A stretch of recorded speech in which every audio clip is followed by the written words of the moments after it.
Hello everyone, स्वागत है आपका हमारे यूट्यूब चैनल सफलता गंज में। सो फ्रेंड्स, आशा करती हूँ आप सब बहुत अच्छे होंगे और आपकी तैयारी भी बहुत अच्छी चल रही होगी। जैसा कि आपको पता है यूपीपी की वैकेंसीज़ आई हुई हैं, तो मैं अपनी इस सीरीज़ के माध्यम से आपको जीएस के अंदर जितने भी सब्जेक्ट्स हैं जैसे साइंस, हिस्ट्री, ज्योग्राफी, पॉलिटी, इन सब के क्वेश्चंस की प्रैक्टिस करवाऊंगी।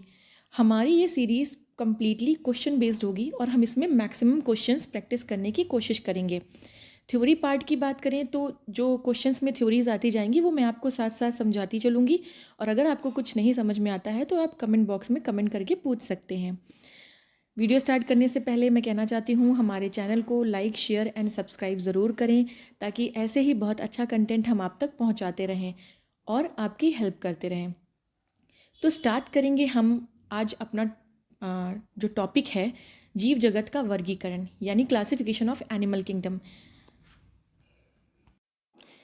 सो फ्रेंड्स, अगर हम जीव जगत की बात करें तो पहले हम बात करेंगे जीव विज्ञान क्या होता है। तो जीव विज्ञान विज्ञान की वह शाखा है जिसके अंतर्गत हम समस्त सजीवों अर्थात जीवधारियों का विस्तृत अध्ययन करते हैं। जीव विज्ञान यानी बायोलॉजी दो शब्दों से मिलकर बना हुआ है।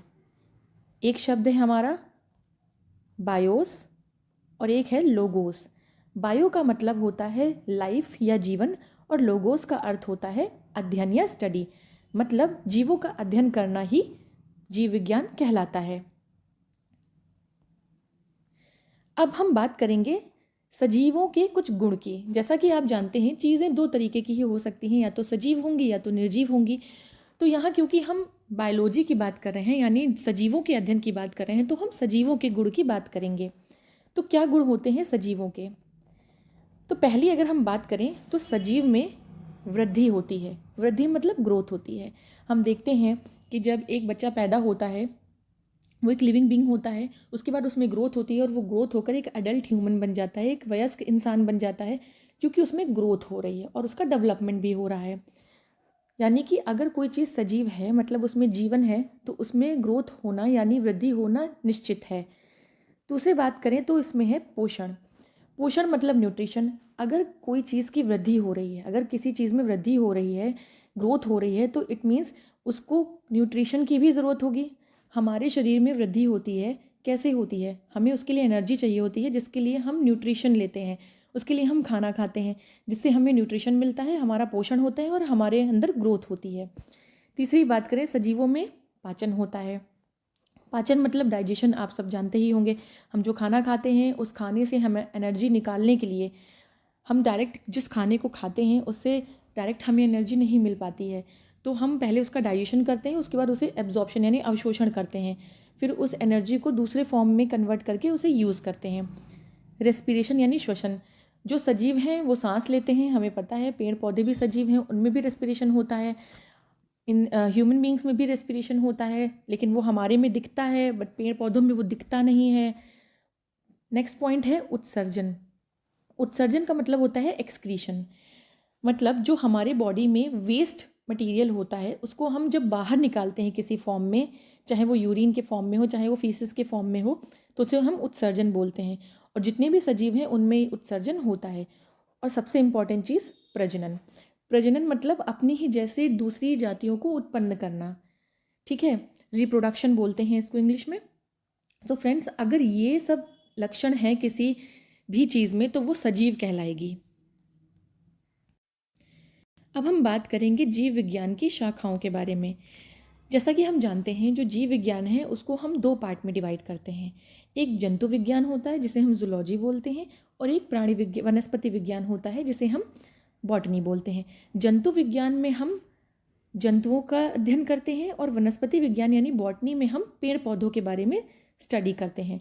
बात करें जंतु विज्ञान की, तो जंतु विज्ञान को देने वाले जो थे वो अरस्तु थे, मतलब इन्हें हम फादर ऑफ जूलॉजी बोलते हैं।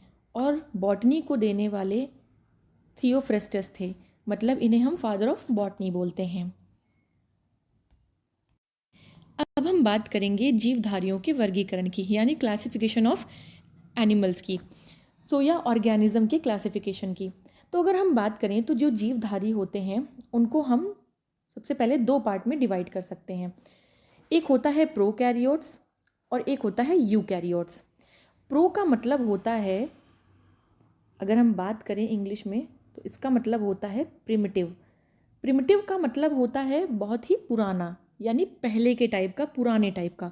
और यू का मतलब होता है, जहाँ पर आपको यू मिल जाएगा, वहाँ मतलब होता है ऐसा कुछ भी जो कि न्यू हो, यानी कि नए तरीके का हो। ओके, तो हम जीवधारियों का जब वर्गीकरण करते हैं तो उन्हें हम सबसे पहले डिवाइड करते हैं प्रोकैरियोट्स और यूकैरियोट्स में। प्रोकैरियोट्स में आगे जब हम फर्दर डिवीज़न करते हैं, उसका वर्गीकरण करते हैं आगे, तो उसमें हम कहते हैं मोनेरा। मोनेरा एक ऐसे ऑर्गेनिज्म का ग्रुप है जो केवल सिंगल सेल का होता है।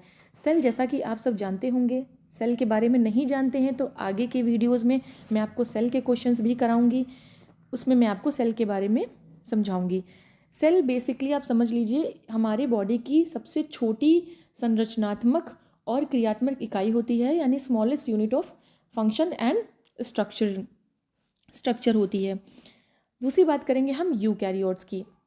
यूकैरियोट्स की बात करें तो ये नए तरीके के ऑर्गेनिज्म होते हैं, न्यू तरीके के मॉडर्न ऑर्गेनिज्म होते हैं। इनमें भी हम ऑर्गेनिज्म को दो पार्ट में डिवाइड करते हैं, एक होता है एक कोशिकी, एक होता है बहुकोशिकी। मतलब एक होता है यूनिसेलुलर और एक होता है मल्टी सेलुलर। अब अगर हम यूनिसेलुलर की बात करें तो यूनि का मतलब होता है, कहीं भी आप देख लें, यूनि का मतलब होता है वन।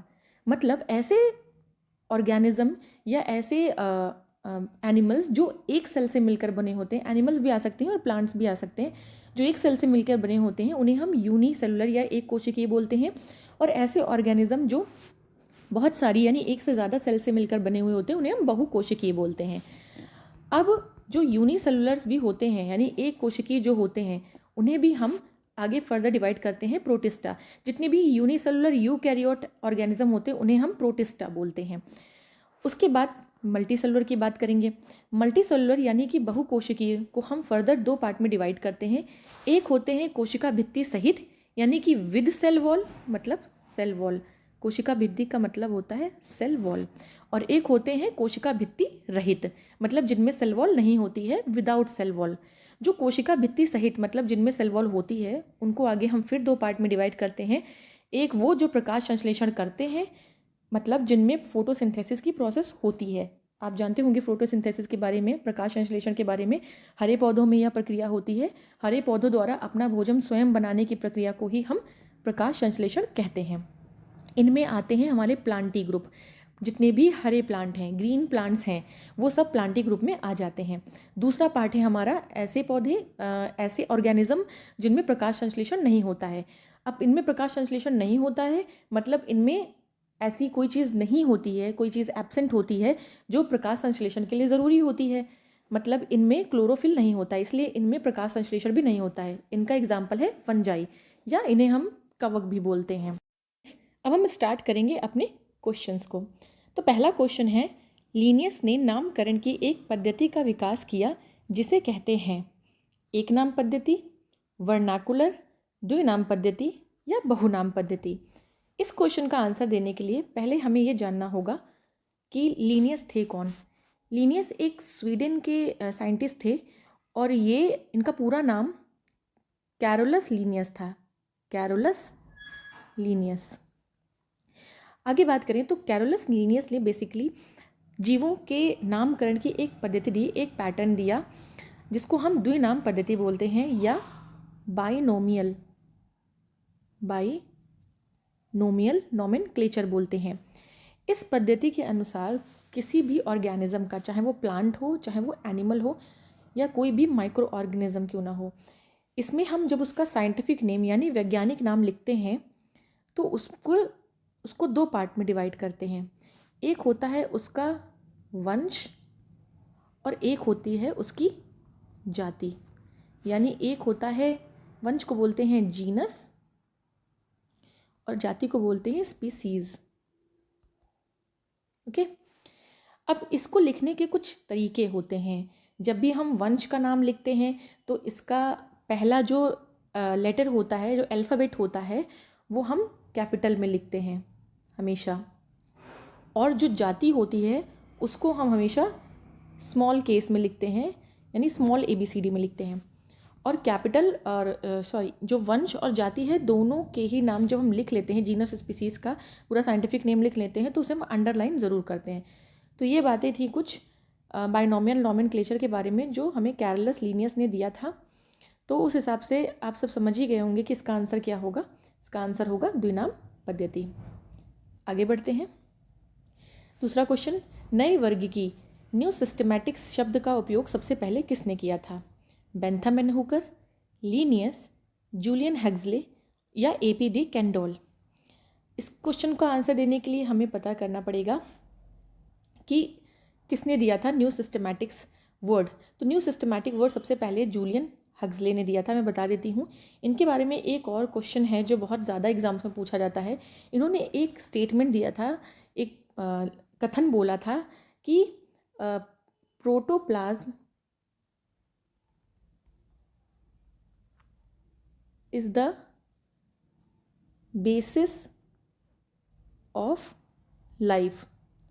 मतलब जीव द्रव्य को जीवन का आधार बोला था जूलियन हग्सले ने। ओके, तो इसका आंसर है जूलियन हग्सले। फ्रेंड्स, हमारा तीसरा क्वेश्चन है, जीवाश्मों का अध्ययन कहलाता है जीवाश्म विज्ञान, सरीसृप विज्ञान, सोरोलॉजी या जैव विकास?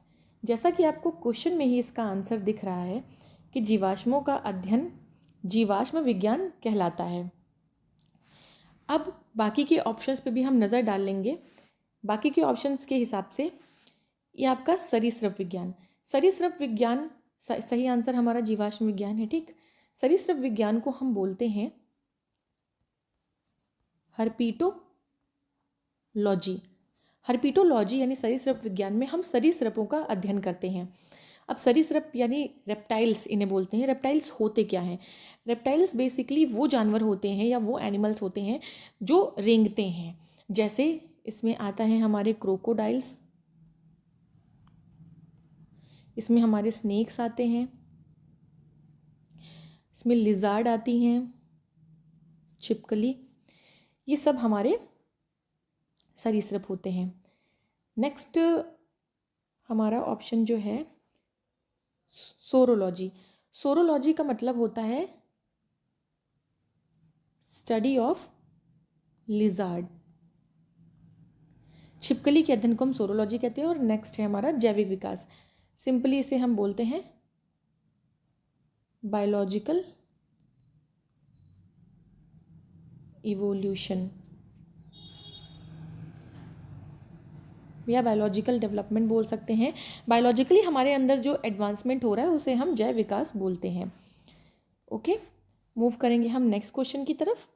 क्वेश्चन नंबर 4, टेक्सोनॉमी या वर्गीकरण की सबसे छोटी या आधारभूत इकाई कौन सी होती है? जाति, जगत, फैमिली या वैरायटी? इसकी बात करेंगे तो टैक्सोनॉमी की या वर्गीकरण की सबसे छोटी इकाई होती है जाति, या इसे हम बोलते हैं स्पीसीज। टैक्सोनॉमी एक तरीके का हायरार्किकल स्ट्रक्चर होता है। हायरार्की मतलब जब आप नीचे से ऊपर एक क्रम में चलते जाते हैं तो इसे हम हायरार्की बोलते हैं। सबसे नीचे कुछ होगा, फिर उसके ऊपर, फिर उसके ऊपर, फिर उसके ऊपर। तो इसमें जब हम हायरार्की में अरेंज करते हैं तो सबसे ऊपर आता है हमारा किंगडम, फिर हमारा आता है फाइलम, फिर हमारा आता है क्लास, फिर हमारा आता है ऑर्डर आता है, फिर हमारा आता है जीनस, फिर हमारा आता है स्पीसीज। तो इस क्लासिफिकेशन में सबसे नीचे यानी सबसे जो स्मॉलेस्ट यानी बेसिक नीचे जो होगा वो बेस होगा। जैसे ये नीचे है स्पीसीज, तो नीचे मतलब आधारभूत यानी आधार पे जो बेस पे होती है वो स्पीसीज होती है। इसलिए आधारभूत इकाई हम कह सकते हैं कि जाति होती है। मूव करते हैं हमारे नेक्स्ट क्वेश्चन की तरफ। द्विनाम पद्धति में दो शब्द होते हैं, वंश तथा जाति, गण तथा कुल, कुल तथा वंश, जाति तथा वैरायटी। अब इस क्वेश्चन का आंसर हम पहले ही कर चुके हैं जब हमने लीनियस का द्विनाम पद्धति पढ़ा था। द्विनाम पद्धति में हमने क्या पढ़ा था कि किसी भी ऑर्गेनिज्म का जब हम साइंटिफिक नेम यानी वैज्ञानिक नाम लिखते हैं तो उसमें एक होता है हमारा जीनस जिसे हम बोलते हैं वंश, और एक होता है हमारा स्पीसीज, जिसे हम बोलते हैं जाति। तो यहाँ से आपको आंसर मिल गया होगा, वंश तथा जाति। मूव करेंगे हमारे नेक्स्ट क्वेश्चन की तरफ। क्वेश्चन नंबर 6, द्विपद नाम पद्धति किसके द्वारा शुरू हुई थी? बहुत ही आसान क्वेश्चन, अभी हमने पढ़ा था कैरोलस लीनियस, इन्होंने ही द्विनाम पद्धति या बायोनोमियल नोमेनक्लेचर की बात की थी। मूव करते हैं नेक्स्ट क्वेश्चन की तरफ। क्वेश्चन नंबर 7, नामकरण की द्विनाम पद्धति का अर्थ है एक नाम दो वैज्ञानिकों द्वारा दिया गया हो, एक वैज्ञानिक नाम जो वंश तथा जाति से बना हो, दो नाम, एक लेंटिनाइड्स दूसरा आदमी का, और डी इनमें से कोई नहीं। अभी हमने पढ़ा लीनियस ने जो बायोनोमियल नोमेनक्लेचर की बात की थी या द्विनाम पद्धति की जो बात की थी, उसमें उन्होंने एक वैज्ञानिक नाम, क्या होता है वो, एक किसी भी ऑर्गेनिज्म का वैज्ञानिक नाम जो एक शब्द वंश या जीनस और दूसरे शब्द जाति या स्पीसीज से बना होता है।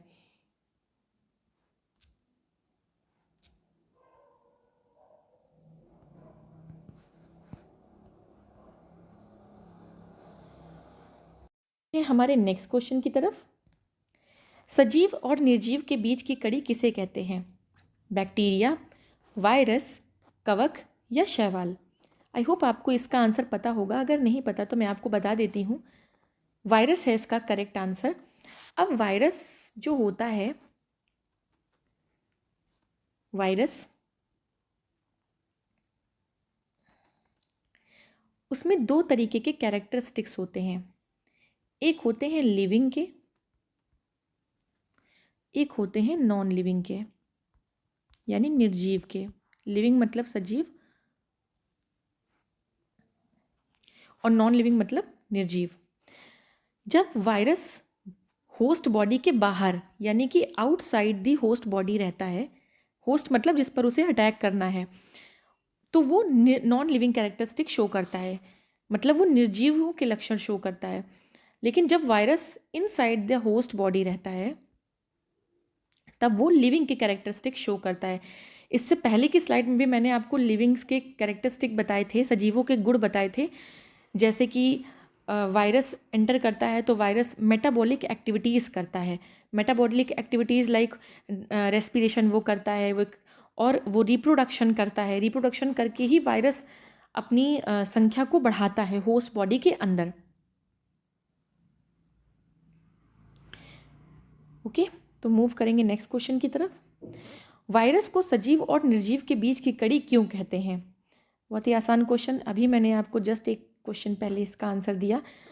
क्योंकि यह जीवित होते हैं, क्योंकि यह मृत होते हैं, क्योंकि यह जीवित और मृत, सॉरी ये मिसप्रिंट हो गया है मुझे लग रहा है, और मृत दोनों के लक्षण प्रदर्शित करते हैं, या इनमें से कोई नहीं। तो जैसा कि आप देख पा रहे हैं कि ऑप्शन सी इसमें करेक्ट होगा, क्योंकि ये सजीव और निर्जीव दोनों के लक्षण प्रदर्शित करते हैं। क्वेश्चन नंबर 10 और आज का हमारा लास्ट क्वेश्चन है ये, सिस्टेमा नेचर नाम की बुक किसने लिखी थी? हग्सले, कैरोलस लीनियस, रॉबर्ट ब्राउन या रॉबर्ट हुक? अगर आपको नहीं पता तो इसका आंसर मैं बता दूं, ये कैरोलस लीनियस ने बुक लिखी थी। इसको हिंदी में इंग्लिश में तो सिस्टेमा नेचर बोलते हैं, बट हिंदी में इसे नेचुरी भी कहीं कहीं लिखा होता है, तो आप इससे कंफ्यूज मत होइएगा। ये कैरोलस लीनियस ने ही लिखी थी, और इसी में इन्होंने अपने बायोनोमियल नोमेनक्लेचर के बारे में बताया था कि कैसे हम जीवों की का वर्गीकरण जब करते हैं तो उनका वैज्ञानिक नाम जब हम लिखते हैं तो उसमें दो चीज़ों को हम लिखते हैं, एक उनका जीनस, एक उनकी स्पीसीज़। जीनस होता है हमारा वंश, स्पीसीज़ होती है हमारी जाति। इन दोनों से मिलकर ही किसी भी ऑर्गेनिज्म का। फ्रेंड्स, आई होप आपको क्लास पसंद आई होगी, और अगर आपको क्लास पसंद आई है तो जल्दी से लाइक, शेयर एंड सब्सक्राइब करें, ताकि ऐसे ही यूज़फुल कंटेंट हम आपके लिए लाते रहें। सब्सक्राइब करें हमारे चैनल सफलतागंज को, और इसी तरीके से मैं सीरीज़ के माध्यम से, इन क्वेश्चंस की सीरीज़ के माध्यम से आपकी पूरी जीएस कंप्लीट कराने की कोशिश करूँगी आपके एग्ज़ाम से पहले। आप हमारे साथ जुड़े रहें। आपका बहुत बहुत धन्यवाद। Thank you so much.